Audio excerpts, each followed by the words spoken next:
The letter trembled in Olivia Mason's hands as the stagecoach rattled through the rugged terrain of northern Wisconsin. The spring of 1876 unfolding in vibrant greens outside the dusty windows. The advertisement that had brought her here, seeking a wife of good character and gentle disposition, now seemed like a cruel joke as she contemplated what awaited her in Mineral Point.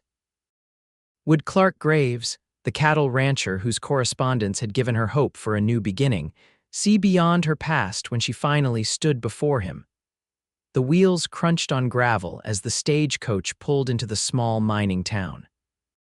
Mineral Point had once been a booming lead mining settlement, but now relied on agriculture and cattle ranching to sustain its economy. Main Street featured a mixture of sturdy stone buildings and wooden storefronts, with people bustling about their business despite the late afternoon hour. "Mineral Point, end of the line, folks," the driver called out, his voice carrying over the sound of stomping horses. Olivia gathered her single carpetbag and the small wooden box containing all that remained of her previous life. At 24, her face still held youthful beauty, though the shadows beneath her hazel eyes told of hardships endured. Her brown hair was neatly pinned beneath a modest bonnet, and her traveling dress, while plain, was clean and presentable. "Miss Mason." A voice called out as she descended from the coach. A boy of about 12 stood before her, freckle-faced and grinning. "I'm Tommy. Mr. Graves sent me to fetch you, said to take you straight to his ranch." Olivia smiled, though her stomach churned with anxiety. "Thank you, Tommy." "I appreciate the escort." The boy led her to a wagon hitched to a docile-looking mare. "It's about 4 miles out of town, not too far, but Mr. Graves thought you might be tired from your journey." As they traveled, Olivia took in the rolling hills dotted with grazing cattle. The land was nothing like Boston, where she'd spent the past 3 years working in a textile mill after her life had fallen apart. "What's Mr. Graves like?" she asked, trying to keep her voice steady. Tommy considered this as he guided the horse around a bend in the road. "Fair man. Works harder than most. Keeps to himself mostly, but folks respect him. Built his ranch from nothing after coming back from the war. The war. So many men had been broken by it." Olivia wondered if Clark Graves was one of them, and if his brokenness might make him more understanding of her own fractured past. "Here we are," Tommy announced as they crested a hill. Below them spread a modest but well-maintained ranch. A 2-story house with a wide porch stood proudly amidst several outbuildings. Cattle grazed in nearby pastures, and a small garden plot showed signs of recent planting. As they approached, Olivia spotted a tall figure emerging from the barn. Clark Graves was not what she had expected. His letters had suggested an older man, perhaps in his 40s, but the rancher striding toward them couldn't be more than 30. Broad-shouldered and sun-bronzed, he moved with the easy confidence of a man comfortable in his own skin. When Tommy pulled the wagon to a stop, Clark Graves removed his hat, revealing dark hair and piercing blue eyes that assessed her carefully. "Miss Mason," he said, his voice deep and reserved, "welcome to Broken Spur Ranch." Olivia climbed down from the wagon, accepting his outstretched hand briefly before releasing it. "Mr. Graves, thank you for arranging my transport."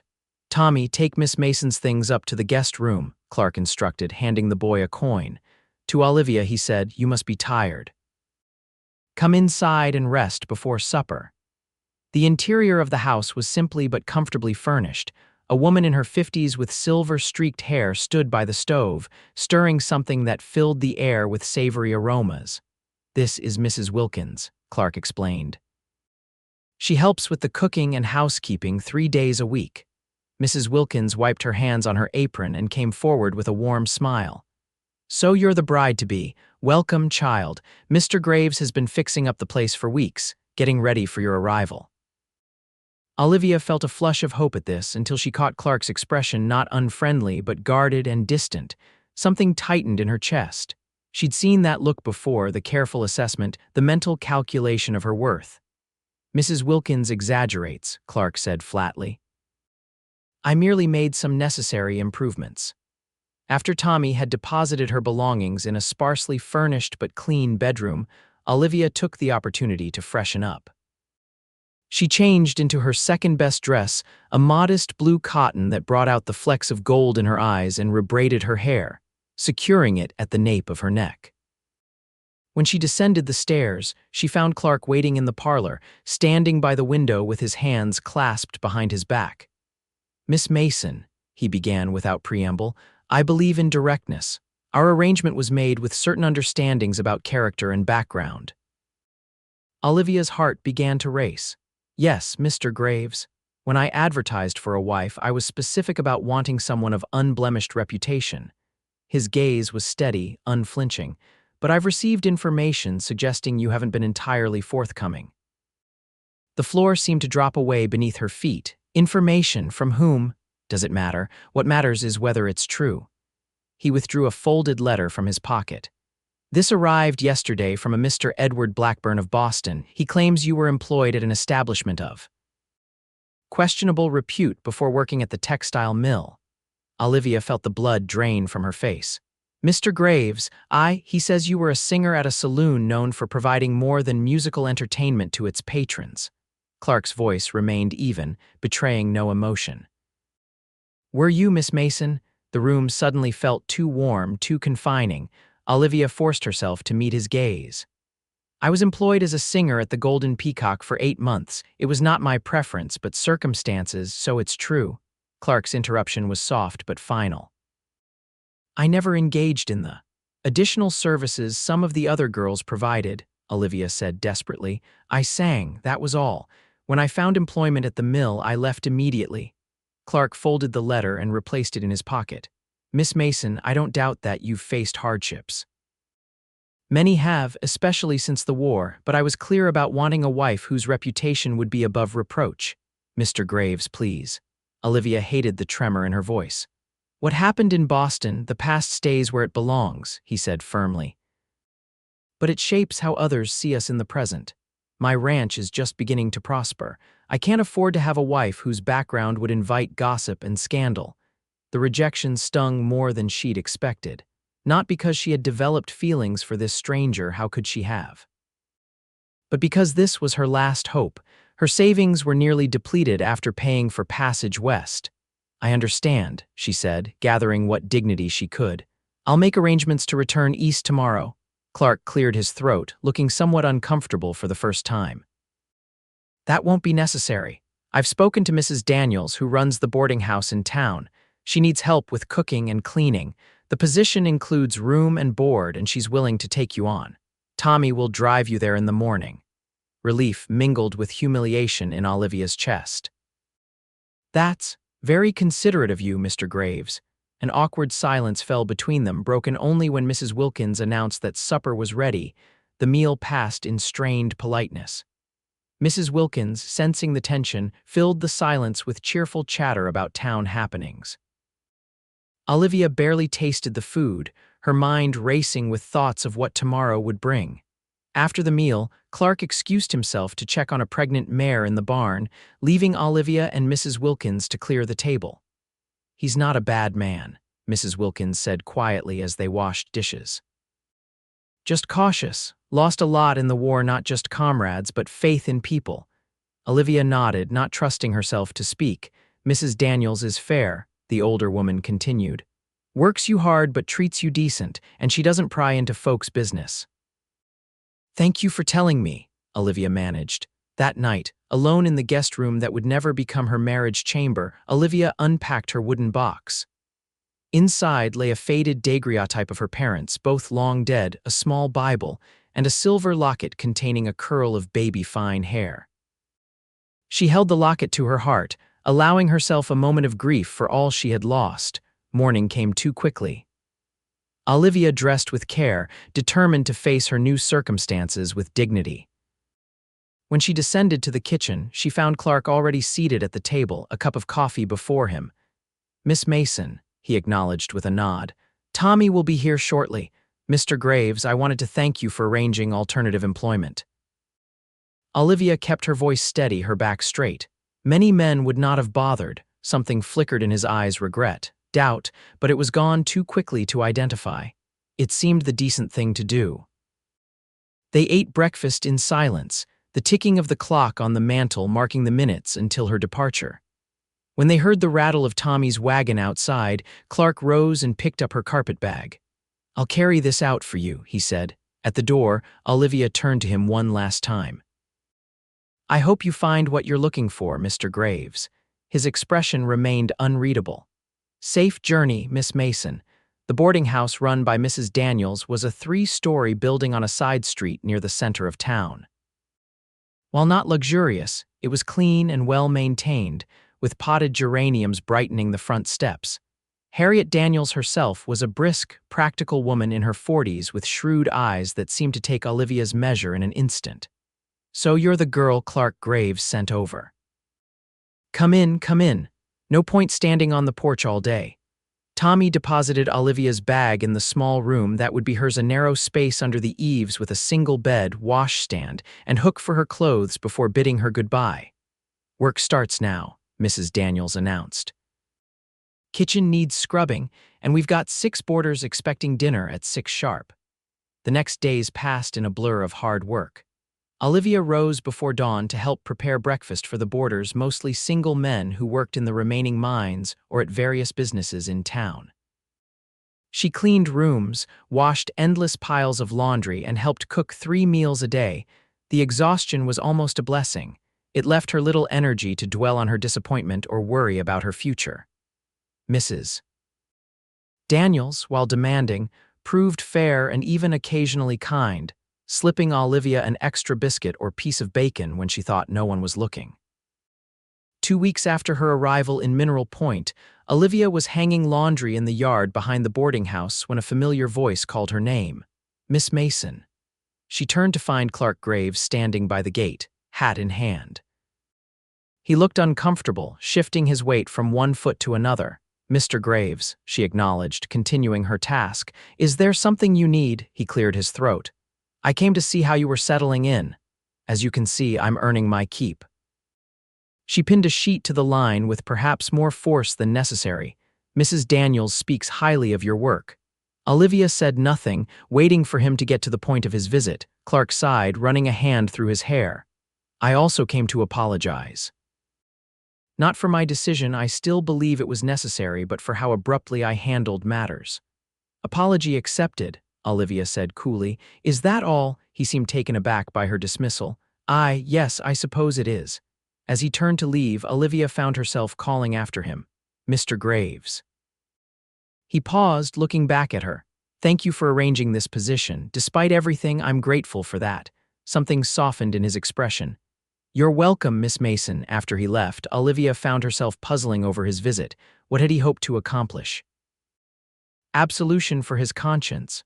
Or was there something else, something he hadn't quite managed to say? Spring gave way to early summer, and Olivia settled into a routine at the boarding house. Her efficiency and cooking skills earned Mrs. Daniels' approval, and she was given more responsibilities, including managing the accounts and ordering supplies. One afternoon in late June, she was returning from the general store with a basket of groceries when she encountered a commotion on Main Street. A group of men had gathered around 2 figures locked in a violent struggle. As Olivia drew closer, she recognized one of them as Clark Graves. His opponent was a burly man she didn't know, face flushed with alcohol and rage. As Olivia watched in horror, the man landed a heavy blow to Clark's jaw, sending him staggering backward. "That's for sticking your nose where it don't belong, Graves," the man shouted. Clark straightened, wiping blood from his mouth. "And that's all you get for free, Barton. Touch her again, and next time I won't stop with words." The man Barton lunged forward again, but this time Sheriff Miller and his deputy pushed through the crowd and separated the combatants. "Enough," Miller barked. "Barton, cool off in a cell till you're sober. Graves, get yourself cleaned up." As the sheriff led Barton away, the crowd began to disperse. Olivia found herself moving forward until she stood before Clark, who was gingerly touching his bruised jaw. "You're hurt," she said. He seemed surprised to see her. "It's nothing." "It doesn't look like nothing. The boarding house is just around the corner. Let me help you clean up." Something in his eyes made her breath catch a vulnerability she hadn't seen before. After a moment's hesitation, he nodded. In the kitchen of the boarding house, Olivia dampened a clean cloth and gently pressed it to the cut on Clark's lip. He winced but didn't pull away. "What was that about?" she asked. "Who's her?" Clark's expression darkened. "Sally Jenkins, works at the millinery shop. Barton's been courting her, if you can call it that. Lately he's gotten rough when she refuses his advances." Olivia's hands stilled. "And you intervened." "Someone had to. Her father's dead and her brothers work up in the lumber camps." He met her gaze steadily. "A woman deserves better than to be treated that way, no matter who she is." The words hung between them, laden with meaning.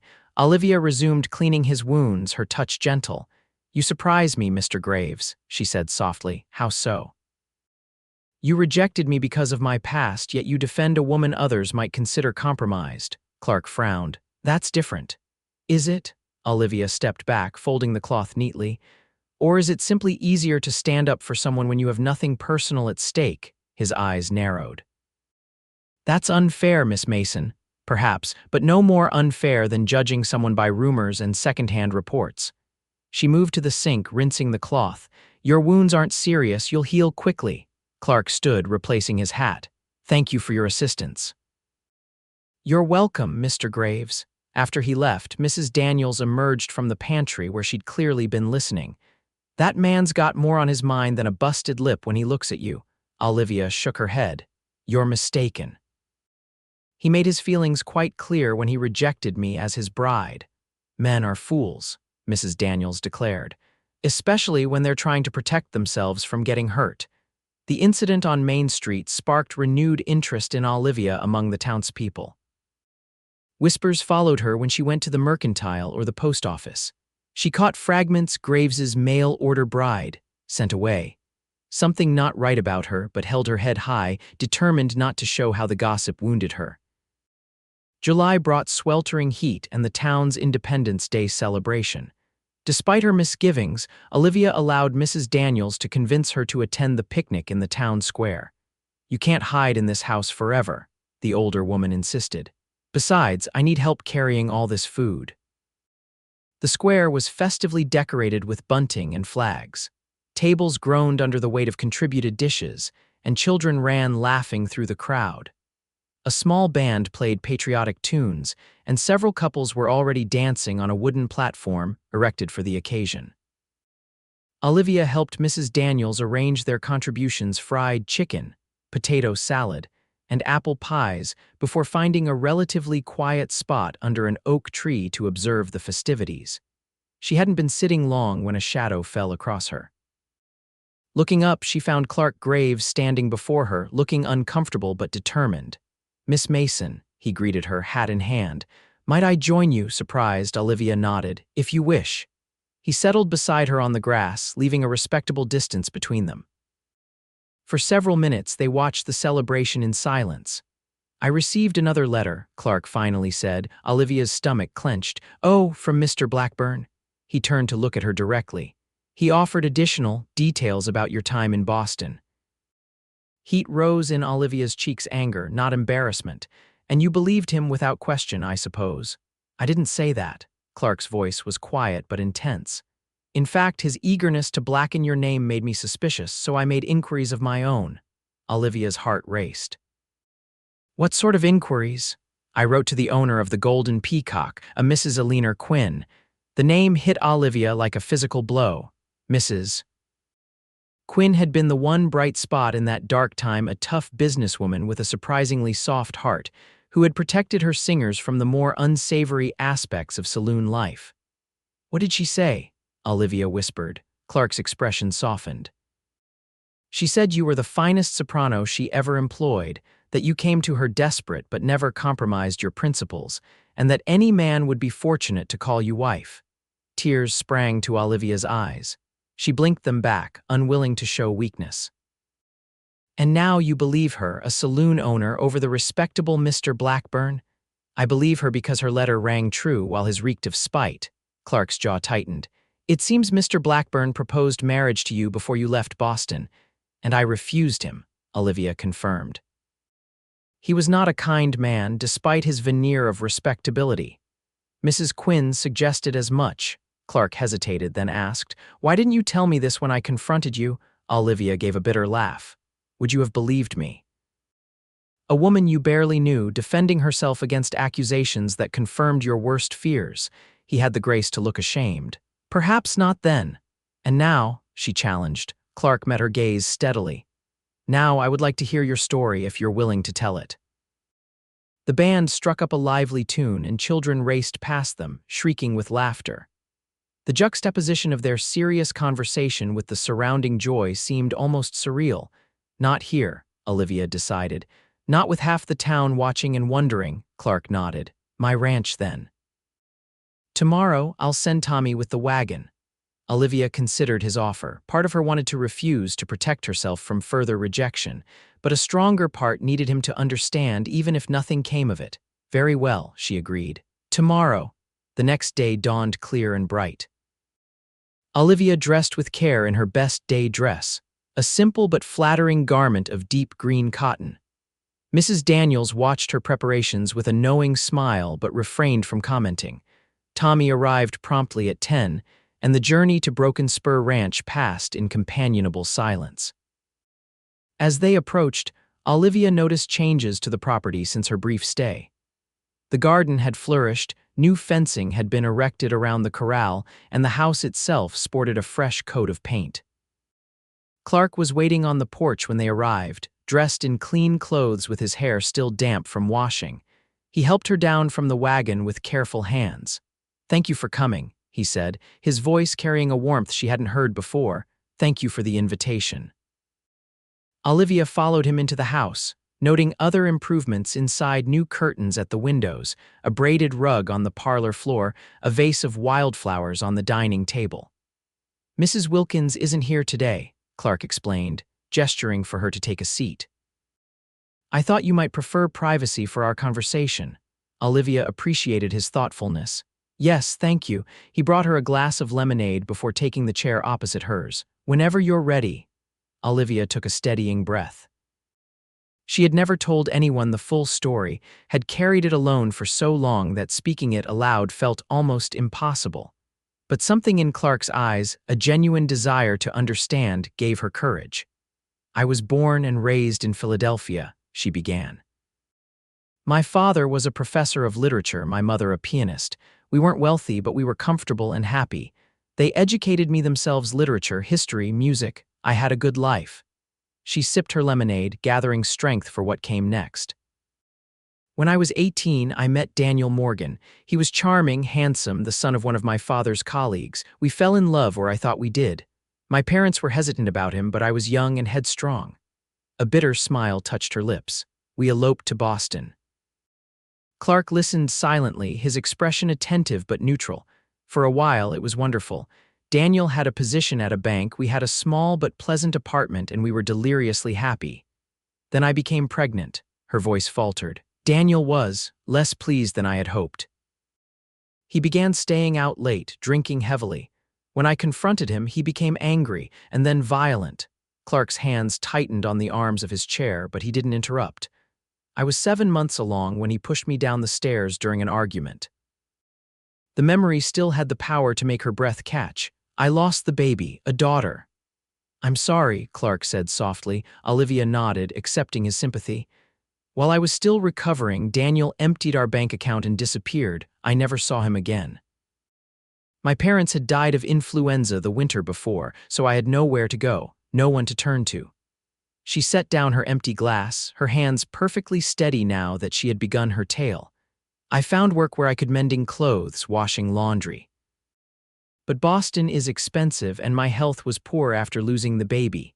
Eventually, I saw an advertisement for a singer at the Golden Peacock. Mrs. Quinn's establishment, Clark murmured.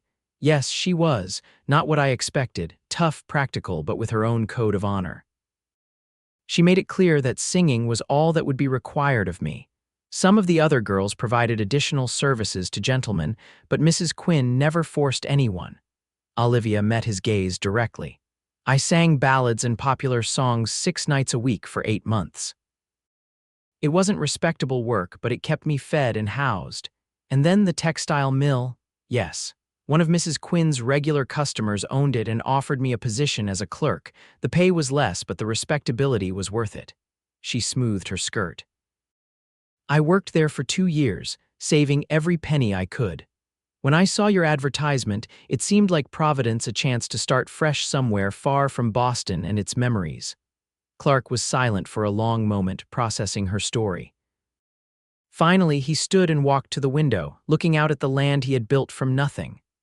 I owe you an apology, Miss Mason, he said at last. I judged you harshly without knowing your circumstances. You weren't wrong to be cautious, Olivia said, surprising herself with her generosity. A man in your position must consider his reputation. Clark turned back to her, his expression troubled. That's what I told myself, but the truth is I was afraid. Afraid of what? Of making another mistake, of trusting the wrong person. He ran a hand through his hair. During the war, I trusted a fellow officer who betrayed our unit to the Confederates for money. 6 good men died because of my poor judgment. Understanding dawned. So when you received that letter about me, it confirmed my worst fears, that once again I had been fooled by appearances. Clark moved closer, his eyes intent on hers. But I was wrong about you, Olivia Mason, and I am deeply sorry for the pain I caused you. The use of her first name, spoken with such sincerity, touched something within her. What happens now? She asked. That depends on you, Clark said.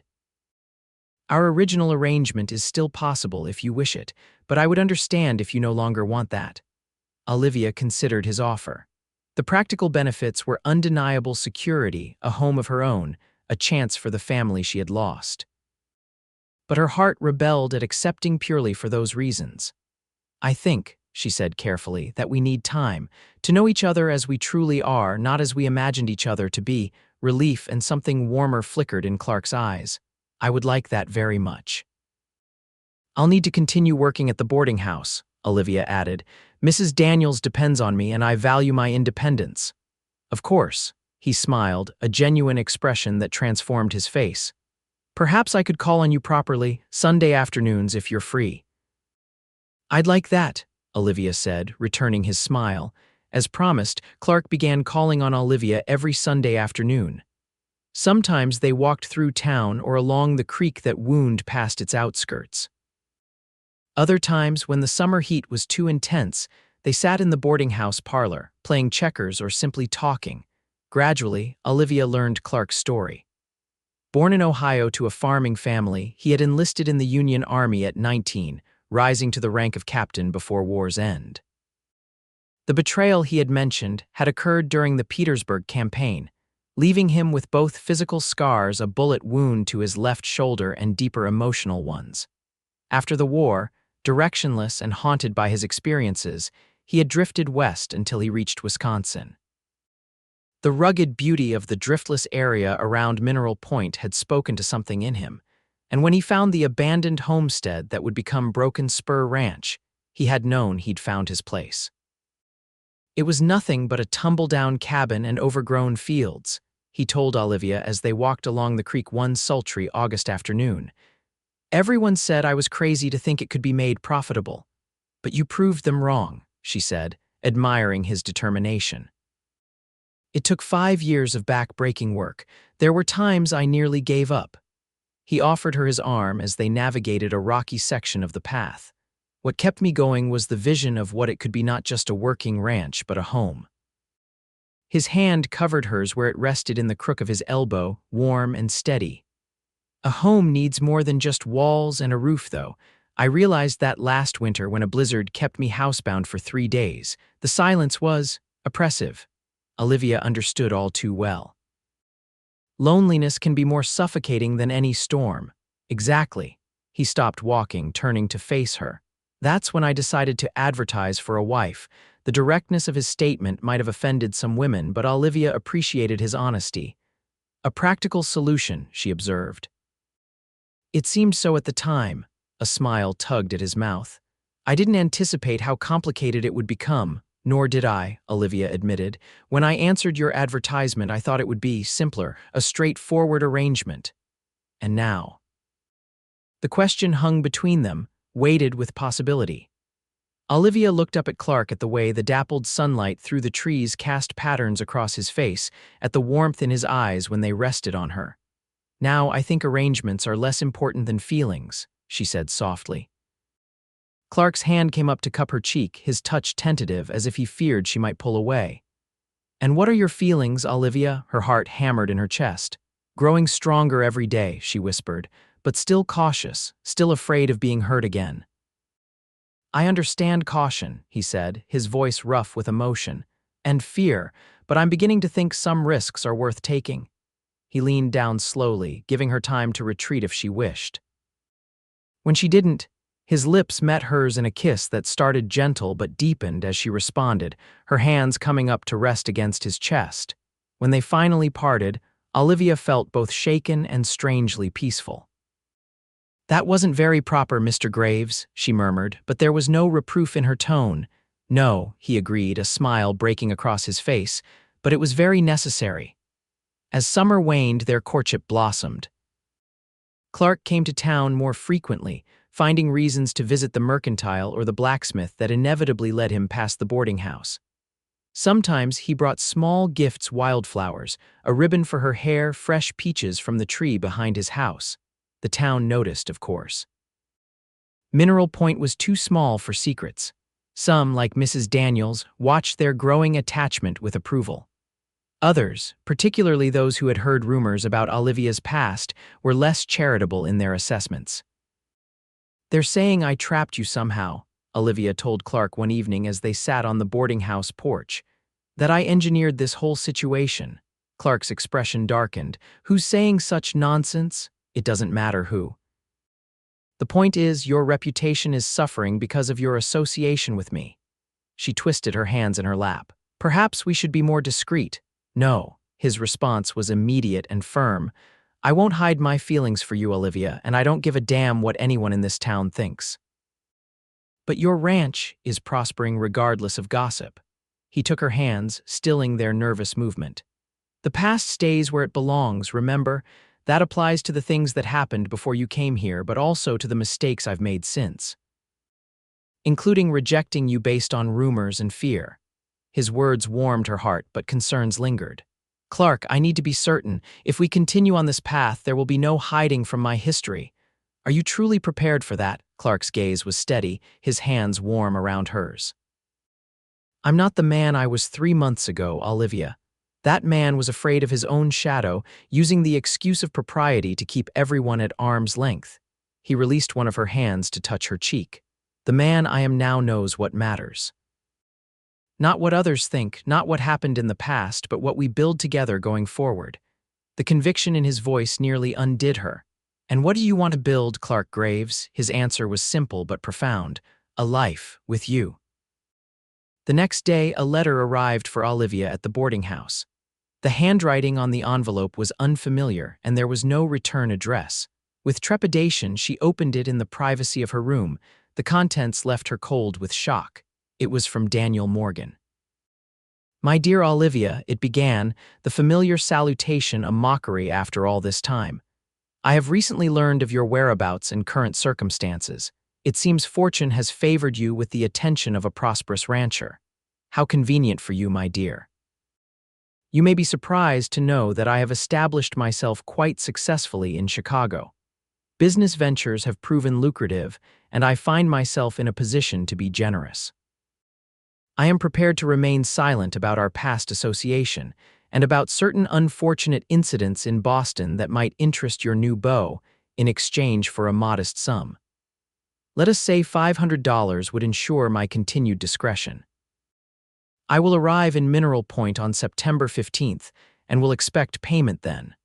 Should you fail to comply, I fear Mr. Graves may learn things about his intended bride that would distress him greatly. Your loving husband." Daniel. Olivia sank onto her narrow bed, letter clutched in trembling hands. Husband. The word mocked her. They had indeed married, but she had believed him dead these past 5 years after reading of a Daniel Morgan perishing in a Chicago fire. Apparently she had been mistaken or deliberately misled. What should she do? Tell Clark. He would be furious not just at the blackmail attempt, but at the revelation that she was still legally married. It would destroy everything they had built. Run. She had enough saved to leave Mineral Point, to start over somewhere Daniel couldn't find her. But the thought of leaving Clark, of disappearing without explanation, made her physically ill, A knock at her door startled her from her panicked thoughts. "Olivia, you've a visitor, Mrs. Daniels called. Mr. Graves is waiting in the parlor." "I'll be right down," Olivia called back, hastily folding the letter and tucking it into her pocket. She would have to make a decision soon, but not this instant. Clark was standing by the window when she entered the parlor, his posture tense. He turned at her approach, and the intensity of his expression startled her. "Clark, is everything all right?" He crossed to her in 3 quick strides, taking her hands in his. "I need to ask you something, Olivia." Something important, her heart raced. Had he somehow learned about Daniel? "What is it? Marry me?" The words tumbled out in a rush. "Not because of our original arrangement, not because it's practical or sensible, but because I love you."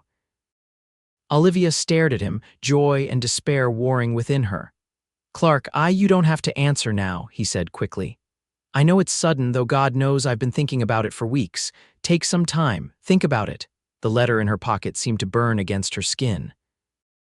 "There are things you don't know about me," she said, her voice barely above a whisper.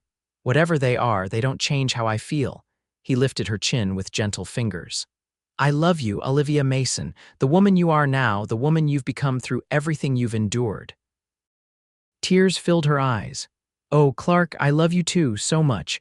But he stopped her with a soft kiss. "No buts, not today, just know that I love you and I want to spend my life with you." After he left, Olivia stood in the parlor for a long time, torn between elation at his proposal and terror at what the future might hold. One thing was clear: she couldn't accept his hand in marriage while legally bound to another man. Nor could she allow Daniel to blackmail her with half-truths and innuendo. She had to confront her past before she could claim her future. The next morning, Olivia asked Mrs. Daniels for an unprecedented favor: 3 days off to travel to Madison on urgent personal business. The older woman was surprised but agreed, especially when Olivia offered to work extra hours upon her return. She left a brief note for Clark, explaining her absence without details, promising to explain everything when she returned. Then she boarded the stagecoach to Madison, where the Territorial Records Office might hold the answers she needed. The journey was long and uncomfortable, but Olivia barely noticed, her mind consumed with possibilities and plans. If Daniel had truly survived, if their marriage was still valid, she would need to obtain a divorce, a scandalous and difficult process for a woman. If, as she still hoped, there had been some mistake and he had perished in that fire, she would need proof of his death to ensure her freedom. Madison was larger and more imposing than she had expected, the Capitol building dominating the skyline. After securing a room at a modest hotel, Olivia made her way to the Territorial Records Office. Hours of searching through dusty ledgers yielded results both disturbing and hopeful. Yes, Daniel Morgan had survived the Chicago fire that had claimed several lives. But 2 years later, he had been arrested for fraud and embezzlement. The trail went cold after that, with no record of his release or subsequent activities. On her second day in Madison, Olivia visited a law office recommended by the clerk at the records office. The attorney, a Mr. Feldman, listened to her story with professional detachment before offering his assessment. "Mrs. Morgan," he said, using the name that now felt foreign to her, "based on what you've told me and the records you found, you have grounds for divorce on the basis of abandonment and cruelty. However, the process is neither quick nor inexpensive." "What about his criminal activities?" Olivia asked. "Doesn't that factor in? Certainly it strengthens your case." Mr. Feldman adjusted his spectacles. "However, there's another option you might consider." "What's that?" "If your husband has indeed been convicted of a felony and imprisoned, some jurisdictions consider the marriage effectively dissolved without formal divorce proceedings. It's a less common approach, but given the circumstances." A glimmer of hope sparked within her. "How would I determine if that applies in my case?" "You would need to find documentation of his conviction and sentencing." Mr. Feldman tapped his pen against the desk thoughtfully. "The records would be in Chicago, most likely." Olivia didn't have time to travel to Chicago before Daniel's threatened arrival in Mineral Point, but perhaps there was another way. "Could you make inquiries on my behalf?" she asked. "I'm willing to pay for your services." Mr. Feldman named a sum that would consume most of her savings, but Olivia didn't hesitate. "I'll pay half now and half when you have the information." When she returned to Mineral Point 3 days later, Olivia was exhausted but determined. Mr. Feldman had promised to telegraph her as soon as he had news, which he estimated would take 1 to 2 weeks. Clark was waiting at the stagecoach stop, his expression a mixture of relief and concern. "Olivia," he said, taking her carpetbag and offering his arm, "are you all right?" "Your note worried me." "I'm fine," she assured him, though the dark circles under her eyes belied her words. "Just tired from traveling. Can we talk tomorrow? I promise I'll explain everything then." Though clearly reluctant, Clark agreed. "Rest tonight, I'll come by in the morning."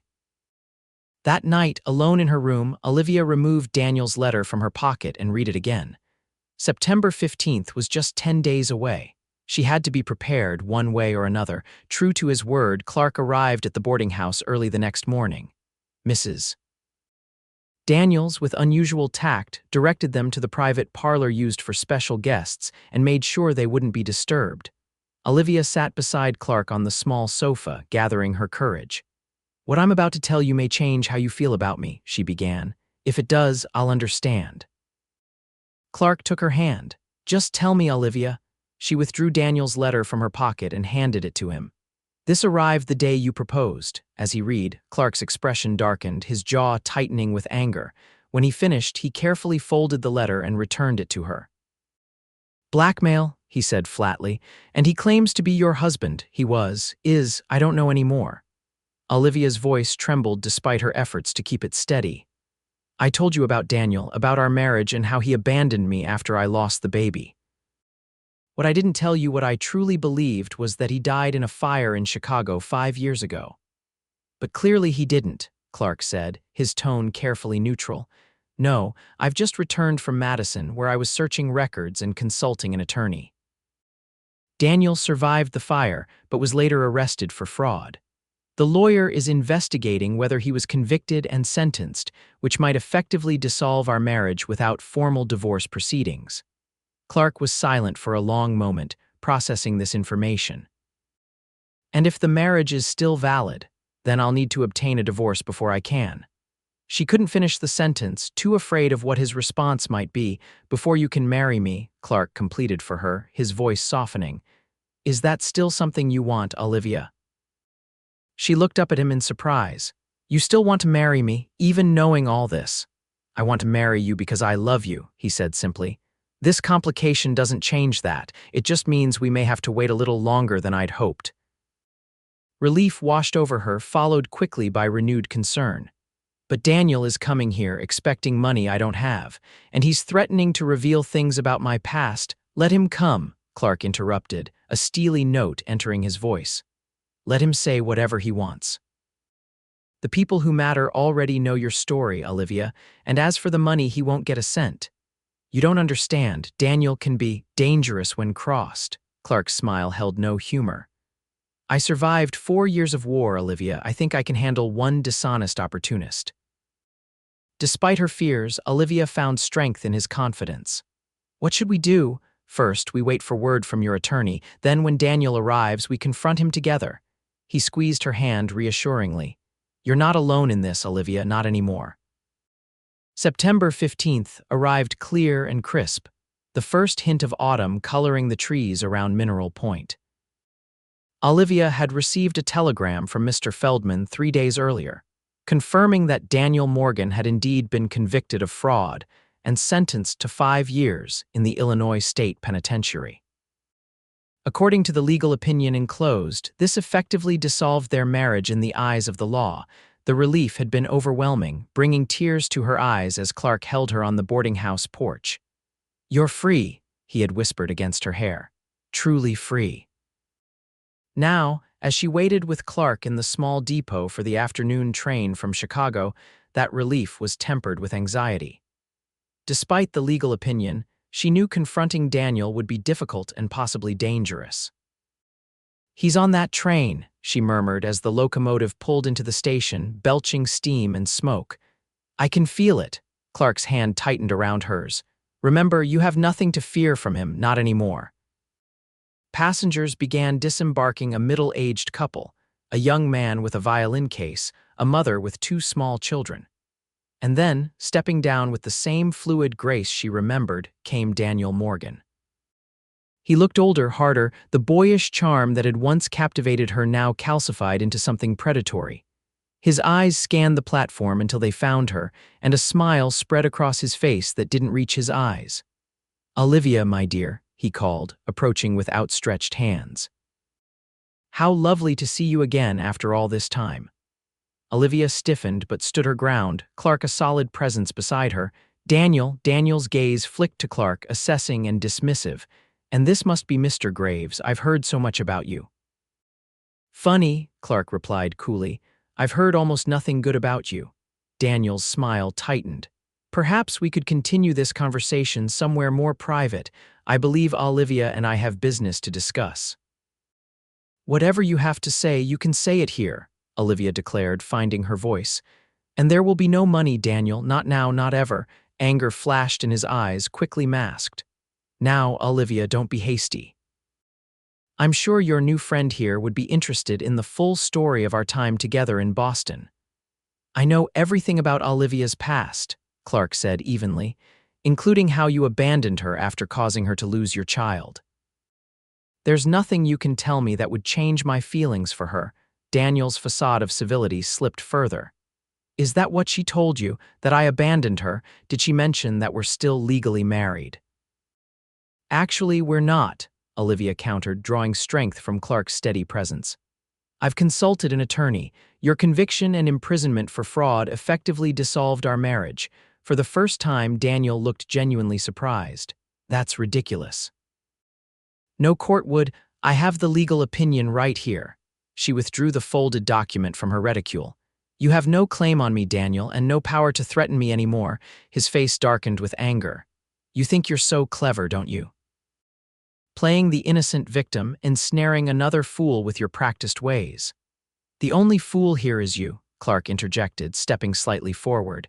"You had a good woman and threw her away. That's your loss and my incredible gain."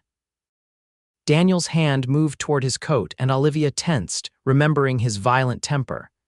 But before he could do anything, another figure appeared behind him, Sheriff Miller, his expression grim.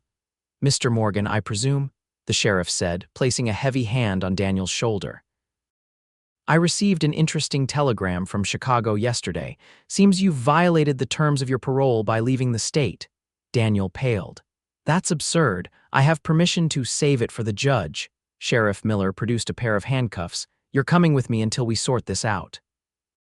As the sheriff led Daniel away, the former banker hissed over his shoulder, "This isn't over, Olivia." But watching him being marched toward the jailhouse, Olivia knew it was. The past that had haunted her for so long was finally, truly behind her. Clark drew her into his arms, heedless of the curious onlookers at the depot. "Are you all right?" he asked softly. "Better than all right," she replied, resting her head against his chest. "I'm free, really free." He tilted her chin up, his eyes filled with love and pride. "Does that mean you'll marry me now, Olivia Mason? No more obstacles, no more doubts?" "No more doubts," she agreed, her heart overflowing. "Yes, Clark Graves, I'll marry you. Today, tomorrow, whenever you want." His kiss was a promise, tender and sure, sealing their future together. They were married 2 weeks later in the small stone church on Mineral Point's High Street. The ceremony was simple but meaningful, attended by Mrs. Daniels, Tommy and his family, several of Clark's ranch hands, and a few townspeople who had come to know and respect Olivia during her time at the boarding house. Olivia wore a new dress of ivory silk, ordered specially from Madison. As she walked down the aisle toward Clark, who waited for her with undisguised joy on his face, she felt the weight of her past finally lift completely from her shoulders. "Dearly beloved," the minister began, his voice filling the small church, "we are gathered here today to join this man and this woman in holy matrimony." The words washed over Olivia like a blessing. This was no arrangement of convenience, no desperate grasping at security. This was love, freely given and joyfully received. When it came time for their vows, Clark took both her hands in his voice steady and sure. "I, Clark Graves, take you, Olivia Mason, to be my lawfully wedded wife." To have and to hold, from this day forward, for better or worse, for richer or poorer, in sickness and in health, to love and to cherish, until death do us part. Tears blurred Olivia's vision as she repeated the sacred words, her voice growing stronger with each promise made. I, Olivia Mason, take you, Clark Graves, to be my lawfully wedded husband. As Clark slid the simple gold band onto her finger, he added words that weren't part of the traditional ceremony. The past stays where it belongs, Olivia. Behind us, our future is what matters now. When the minister pronounced them husband and wife, Clark's kiss was both tender and passionate, a promise of all they would build together. The reception was held at Broken Spur Ranch, the yard festooned with lanterns and wildflowers. Mrs. Wilkins had outdone herself with the wedding feast, and even a few townspeople who had once gossiped about Olivia came to offer congratulations, won over by the evident love between the newlyweds.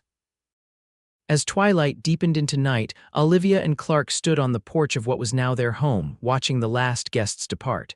"Happy, Mrs. Graves?" Clark asked, his arm around her waist. "Happier than I ever thought possible," she replied, leaning into his embrace. "And you?" "I got everything I wanted and more." He turned her to face him, his expression serious despite his smile. "You know, when I placed that advertisement for a mail-order bride, I was looking for companionship, maybe friendship if I was lucky. I never expected to find love." "Nor did I," Olivia admitted. "After everything that happened in Boston, I thought that part of my life was over." Clark brushed a loose strand of hair from her face, his touch reverent. "I'm grateful every day that you found the courage to answer that advertisement, and even more grateful that you gave me a second chance after I behaved so poorly." "We both needed a second chance," she said softly, "and now we have one together."